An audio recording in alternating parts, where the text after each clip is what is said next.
Guys, আমাদের নোয়াখালী বর্তমান অবস্থা বৃষ্টি। তোমরা জাস্ট ওয়েদারটা দেখো, পুরা ছাদ ভিজে গেছে বৃষ্টিতে, সাথে অনেক বেশি বাতাস। ফাইনালি আমাদের দেশে মনে হচ্ছে, নোয়াখালীকে তো তোমরা আলাদা দেশ হিসাবে চিনো, তা আমাদের দেশে আসলে বৃষ্টি হচ্ছে, অনেক বৃষ্টি, অনেক সুন্দর লাগতেছে, সাথে বাতাসও আছে। আর আমার ফোন তো নষ্ট করছে, সেটা সমস্যা না, বাট ভিডিও করাটা অনেক বেশি দরকার। আমার হেজাব দেখলে বুঝতে পারবা, এই যে বৃষ্টির ফোঁটা, অনেক বেশি সুন্দর।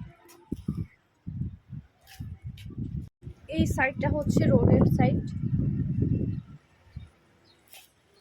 যদিও আমি ফিল্টার দিছি, ফিল্টার দেওয়াতে এত বেশি সুন্দর লাগতেছে না, ফিল্টার ছাড়া দেখাইলে তোমরা বুঝতে পারবা জায়গাটা কত বেশি সুন্দর লাগতেছে বৃষ্টি হতে।